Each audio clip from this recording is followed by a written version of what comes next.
Et bien voilà, on aère un peu la petite Clio 2 RS Mini Cup après la fin du premier des 2 travaux de ce mois-ci, qui consistait à la conception et au montage d'une lame du pare-choc avant, pour le pare-choc avant du moins, qui est fini. Donc là voilà. Je rappelle que j'ai fait une vidéo tuto que j'ai mis ici, vous la voyez en haut à droite normalement de la vidéo, de cette vidéo, c'est pour ceux qui s'intéressent, une rapide vidéo tuto. Et bon, et tout ça donc avant le second, début de semaine prochaine, qui consistera à entamer les mois, parce que j'étale, vu les frais, je suis pas riche, du passage du Lightest Ride d'il y a 10 ans au Super Lightest Ride, pardon. Oh là là, j'ai du mal. D'il y a 5 ans, avec l'arrivée de la remorque, à l'extrême Lightest Ride, l'extrême légèreté, donc par la pose de grosses pièces de carrosserie en fibre. Et donc je vais commencer par la portière, qui est déjà toute prête. Je n'ai fait juste que la poncer à l'eau 400 et 500, papier 400 et 500, et là foutre une couche juste de peinture dessus. Ça par contre c'est mon carrossier pro qui le fera, parce que ça dépasse un peu mes compétences, ou du moins j'ai pas envie de faire une merde là qui m'empêcherait de rouler, surtout que je roule normalement à la fin de la semaine suivante. J'adore le résultat de la lame esthétique d'abord. Après, je pense que contrairement à ce qu'on pourrait croire, c'est pas juste entre guillemets du tuning esthétique. Ça apportera une accroche, tout comme il y a combien maintenant, 8 ans que j'ai monté l'aileron. Alors pour info, on me pose souvent des questions. J'avais encore alors ça, moi je l'ai acheté à un ami, donc d'occasion, mais on me pose souvent des questions, où trouver cet aileron, qui pour moi est plus que du tuning aussi, parce que vous voyez sa forme. Alors même si, oui, ça fait un appui aérodynamique, cette lame de pare-choc avant qui apportera, vu quand même la surface qui n'est pas petite, je fais un petit survol, vous voyez, plus celle qui dépasse de l'autre côté, j'ai surtout favorisé la surface d'appui devant, quoi. Donc je disais, comme cet aileron, je reviens en arrière, jusqu'à un peu, j'avais un lien où on pouvait l'acheter. Pour info, on me l'a demandé encore si ça se trouvait, et j'ai constaté il y a un mois ou deux que ce lien était mort. Donc désolé, je ne sais pas s'il se trouve encore cet aileron que j'avais adapté. Alors à savoir que pour ceux qui le trouveront, il ne s'adapte pas sur le feu stop d'origine. Il faut carrément enlever tout le feu stop de la Clio 2 RS, trouver un feu stop classique de Clio 2, non RS, et puis adapter dessus l'aileron. Donc voilà, je disais donc, pour revenir au but de cette vidéo, de ce petit point, que l'aileron avant est fini, et j'adore. J'adore, en plus de son utilité que je testerai, j'adore l'esthétique qu'il apporte. Alors vous avez remarqué que j'en ai profité aussi pour donner un coup de fraîcheur au pare-choc qui avait bien vécu quand même, qui était rayé surtout sur le côté. Je l'ai reponcé presque entièrement, légèrement aussi, et j'ai repeint donc ces parties-là en bleu odyssée ou simili. Vous voyez, donc ça fait beaucoup plus propre maintenant. J'en ai profité pour rafraîchir aussi le rouge de l'admission de l'air, des grilles d'aération. Et surtout, vous remarquerez qu'avant que je mette la lame, j'avais laissé la lame, je peux dire, du pare-choc d'origine, de la même couleur bleu odyssée. Et cette fois-ci, je l'ai peinte en noir. Donc vous voyez comme c'était avant et vous voyez comme c'est maintenant. Ça fait une grosse bouche noire mat qui continue, je trouve ça bien, qui continue jusqu'en bas, jusqu'à la lame.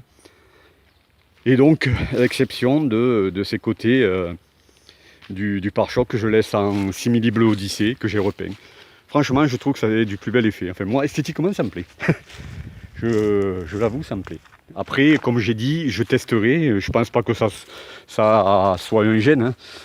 Pour plus d'informations sur la lame, regardez ma vidéo que j'ai mis en lien. Et au début de cette vidéo et dans les informations en dessous. C'est pas le poids qui va gêner, puisque ça fait même pas 1 kg en tout. Ça va faire 800-900 grammes. Et puis c'est surtout que si jamais j'ai prouvé une gêne, ce que je pense pas, je rappelle, comme je le dis dans la vidéo, que moi, la lame, je ne l'ai pas rivetée, mais je l'ai vissée. C'est solide, vous regardez la vidéo, c'est vraiment solide. C'est de la visserie inoxydable avec des boulons, des écrous freinés. C'est bien vissé, ça risque rien, mais ça me permet de pouvoir la retirer à tout moment avec juste de l'huile de coude et en dévissant tout ça, quoi. Donc voilà, petit résultat esthétique. Après, la semaine prochaine donc, passage à la porte en fibre. Première étape de l'extrême légèreté que je veux avoir. La portière ici, dans 2-3 mois je ferai l'autre portière, et peut-être à la fin de l'année, végétale, hein, parce que je ne suis pas riche, mais je veux vivre ma passion à fond en évitant de toucher au moteur, c'est ma fierté, hein. Il est dans son jus et stock, hormis quelques pièces rapportées extérieures, pièces extérieures de la phase 3 182 chevaux, et sans doute peut-être le haillon, je verrai. Voilà, et là, après, on verra, on poussera plus, mais je sais que la société en question, je leur fais un peu de pub, MC Racing fait aussi les ailes. Les ailes avant, non, ça vaut pas le coup, mon carrossier me l'a dit, elles sont déjà très légères, pour gagner 500 grammes, ça m'intéresse pas. Par contre, ils font les ailes arrière. Et là, par contre, il y a de la masse à gagner aussi, hein, au final, parce que c'est de l'acier, et c'est lourd, et c'est un gros morceau, si vous voyez. Mais bon, j'en suis pas là. Je rappelle aussi, on m'a posé la question qu'on ne fait pas, d'abord c'est non homologué, hein, c'est marqué sur les factures quand on monte de telles pièces de fibre. Alors effectivement, moi j'ai depuis 10 ans, elle a depuis 10-11 ans même maintenant, puisque ça première chose, 11 ans même, le pare-choc en alu, qui est très léger, qui doit avoir 500 grammes de différence en plus par rapport aux fibres, que j'avais monté que j'avais acheté il y a 11 ans, donc, et monté d'une Clio 2 RS phase 1, les toutes premières, les gris titane comme on dit. Mais indirectement, ça c'est homologué puisqu'elles existaient sur la gris titane. Hein. La toute première version des Clio 2 RS phase 1, sortie fin 99. Mais les pièces en fibre, comme je vais attaquer, attention, c'est strictement interdit sur la voie publique. C'est d'ailleurs marqué sur les factures, hein, ils se couvrent comme ça, les vendeurs. Hein. Produit pour réserver à la compétition. Et surtout, point technique, on évite d'en monter si on n'a pas un arceau soudé entièrement. Je ne parle pas d'un demi-arceau qui ne sert à rien à part l'esthétique. Enfin, ça c'est mon point de vue, c'est même le point de vue logique. Il faut avoir, moi je rappelle qu'elle a un arceau soudé 6 points qui renforce la caisse. Parce que comme m'a dit le fabricant, bon moi il la connaît hein, maintenant ma Clio, depuis les années que j'achète quelques pièces chez eux, MC Racing. Surtout pas à monter sur une caisse normale, parce que même renforcer tout ça, vous la tordrez au premier virage, hein, si vous montez des pièces de carrosserie en fibre. Donc moi, je peux me le permettre de la pousser à cette extrême légèreté, parce que y a ce fameux arceau 6 points soudé, mon gros frais avec les amortisseurs, hein, que j'ai fait parce que je l'ai fait faire par un vrai spécialiste de préparateur VHT, qui normalement ne fait que pour les VHT ou les vrais rallyman. Moi, il a accepté par connaissance, parce que je connais des rallyman qui le connaissent, mais c'est vraiment un travail d'orfèvre qui m'a fait. Hein. Elle a un vrai arceau 6 points soudé entièrement soudé. Donc voilà, ça c'était les petits rappels techniques pour ceux qui ont la folie des grandeurs et qui voudraient mettre sur leur voiture de tous les jours, ou même mixte, des grosses pièces carrosserie fibre. C'est strictement interdit et c'est techniquement à éviter, sauf si vous avez un arceau 6 points au minimum, ce qui est le cas, donc ce qui veut dire qu'elle n'est plus homologuée sur la route. Là aussi, arrêtons les légendes urbaines, et qu'il vous faut donc une remorque comme moi, si vous voulez pousser à ça. Donc ceci dit, ben voilà quoi, j'ai fini ça.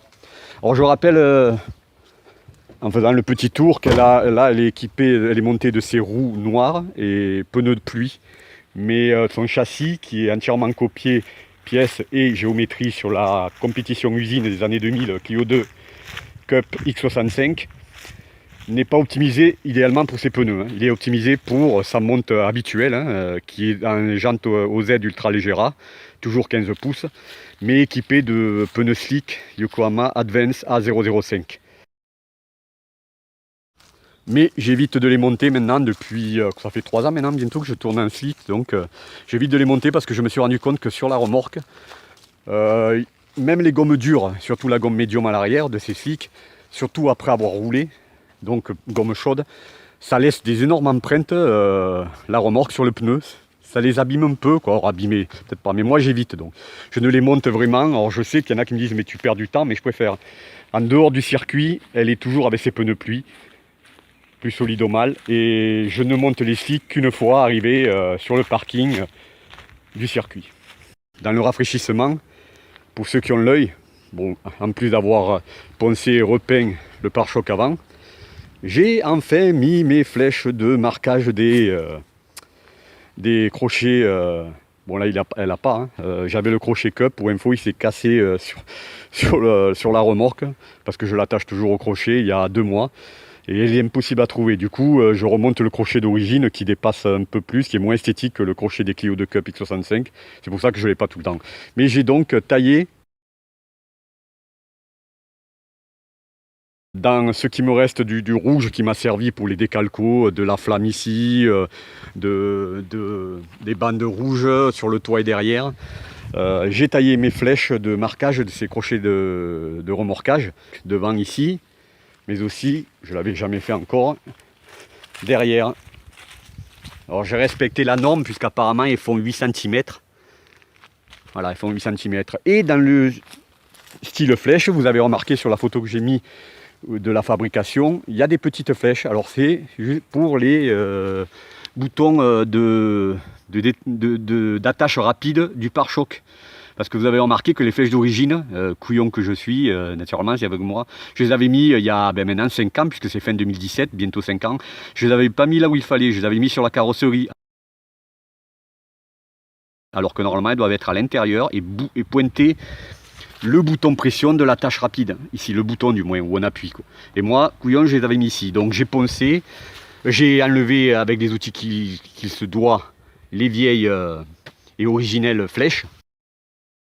Un coup de ponçage, c'est pour ça que j'ai repeint entièrement après. Et j'ai donc monté des flèches rouges au bon endroit de chaque côté. Ça fait quand même plus propre esthétiquement. C'est un petit détail, mais on en arrive aux petits détails qui font plus propre. Je ferai une petite vidéo pour parler de la pose de la porte fibre. Je vais en profiter pour faire un petit tour rapide pour finir cette vidéo. Portez-vous bien et à bientôt.